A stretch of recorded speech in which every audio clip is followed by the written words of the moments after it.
What is up, YouTube? Cypher Slacker here. Got a little bit of a discussion and gonna playtest the worm some more.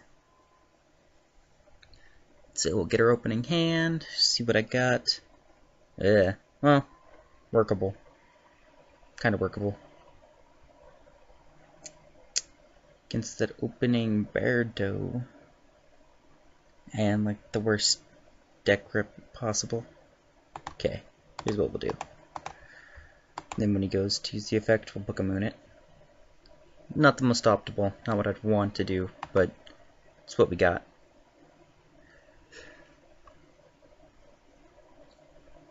If I moon that, he's still gonna get his effect off. Erg.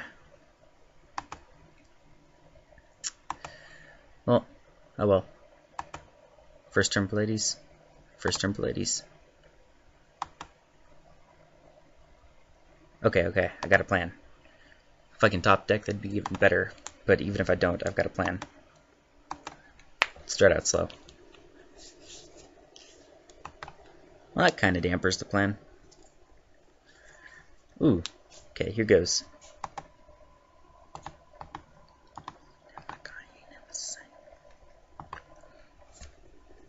Worms are a slow duck, and he opened pretty much broke.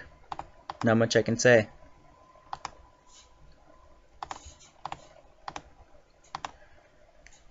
I'm not doing this to save myself the damage. I'm doing this so that he doesn't plus. Or he could just do that.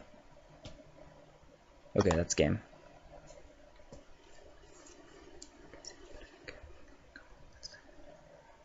Side deck time. Why did I build this deck to go against the meta?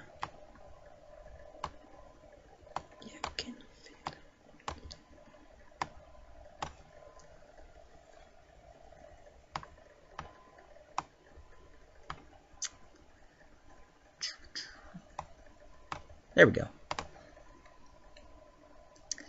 So for a bit of a discussion, I want to talk about setting goals. Go first.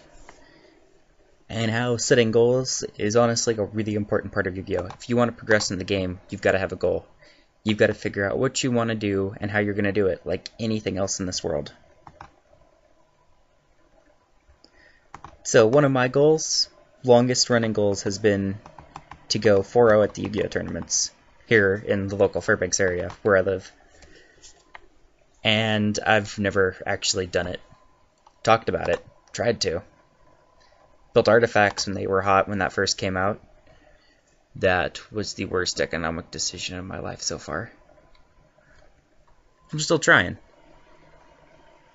Bouncing between artifacts and heretics. I played Heretic E-Dragons for a while when that was fairly hot. And just trying to progress my game, get better, trying to beat guys like Carlos the Asian Boss. Finally got over my biggest fear of a matchup was always 6 Ams and Gravekeepers, which, looking back at it now, seems stupid, but Gravekeepers are still one of the most formidable decks. Yes, Bubba, I'm talking about you. And 6 Sams, I have really bad history with 6 Sams. Just terrible history. But I still manage, still try. Gotten over my little fears, just working on things. Yes, would love that. And just trying to, all in all, up my game. And that has been my goal, is to be better. Hopefully be pro someday. Probably not going to happen, but I can dream.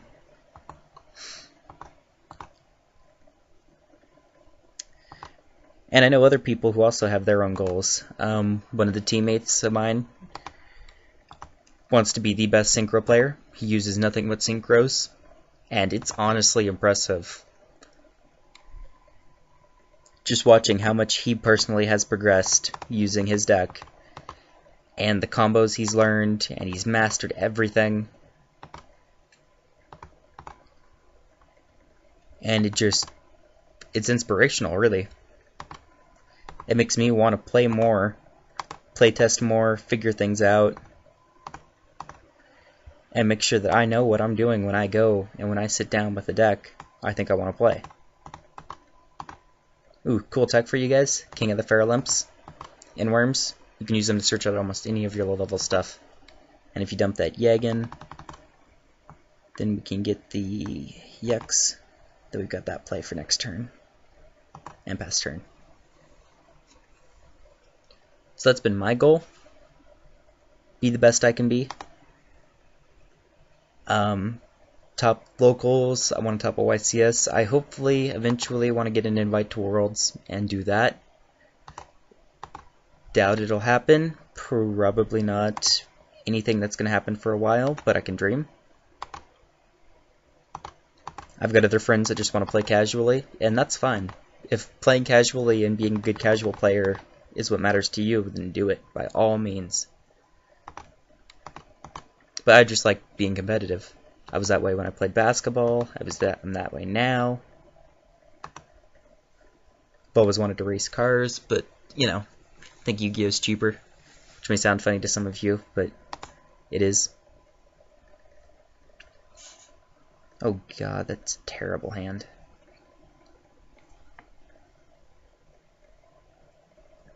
Well, I can still make it work.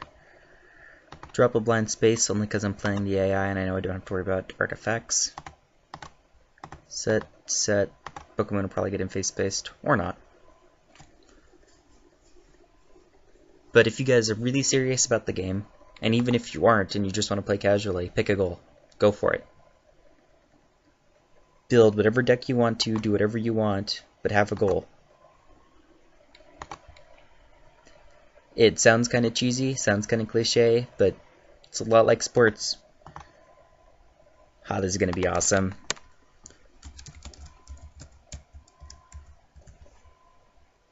Call Bear, because I know he wants to normal summon Bear next turn, and that way he can't. Because I'm a jerk. Jerk. Battle related back row? Nope. Okay.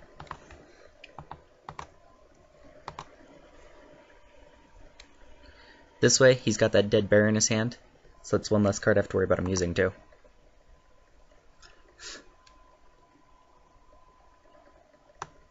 You know what I'm gonna do? I'm gonna put on another song.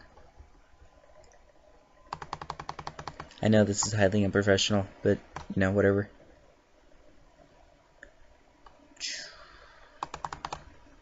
Here's a jam.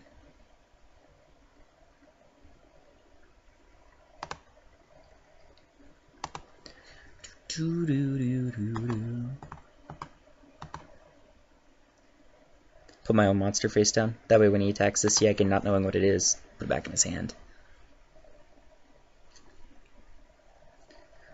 So only got $20 in my pocket. I'm looking for a come up, but this is something awesome.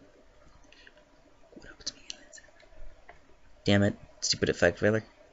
It's another thing. Like, why does the AI still play Effect Veiler? Does anybody in real life play Effect Veiler? We'll try this. Ubernegg. Cause YOLO. Swing. Now he uses the Mirror Force. See, now this is something I should have seen. Getting better at the game, I should have seen the Mirror Force coming. Happens every time I play Heretics. I'm assuming if he had space, he would space this on activation. But either way. Well, to activate it, you've got to declare the card name, so I would have been able to declare first. Nope, I'll take that. Not worth it. Now I know he's got the dead bear in hand. Okay.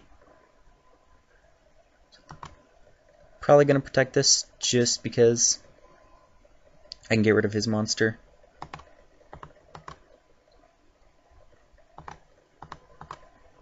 The worm deck's slow, guys, but I'm liking it so far. Having a lot of fun with it. I'm glad I updated it. Definitely glad I cut some of that crap.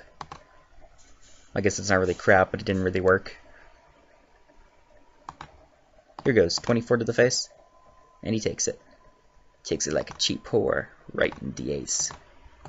or heiress. Whatever PG-13 word you want to use for that.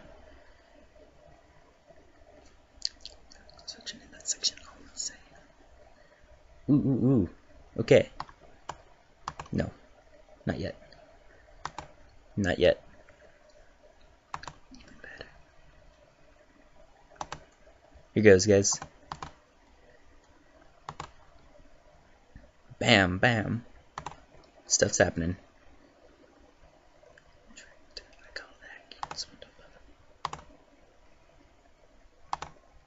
Whoa, double prohibition, one right after the other? What's that card that allows him? This one, Pulex. Pulex allows him to do his combos.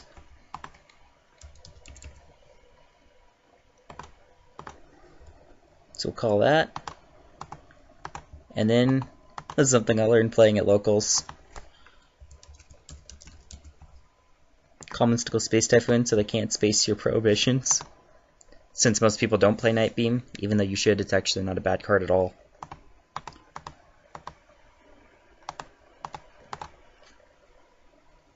This isn't going to put in a lot of damage. Actually, it's not going to put in any damage at all, but I'll get a draw one for each of these. And Bane Phase 2, I can set the Offering or the Meteorite. If I set the Meteorite and get the other one, well, I don't have anything to flip. We'll set the Offerings. This way, if he does try to make a play, I can stop him. Even though I know this is a bear that he can't use. Don't know what this is, though. Really? He's gonna let me draw more? Well, thank you. One of the things I love about this deck is if you get it going, you plus. Hard. This is epic. Dump the egg in.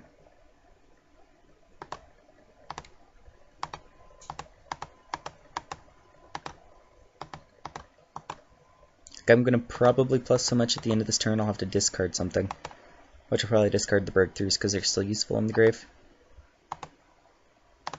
Then I don't want to discard this because this is like effect activator.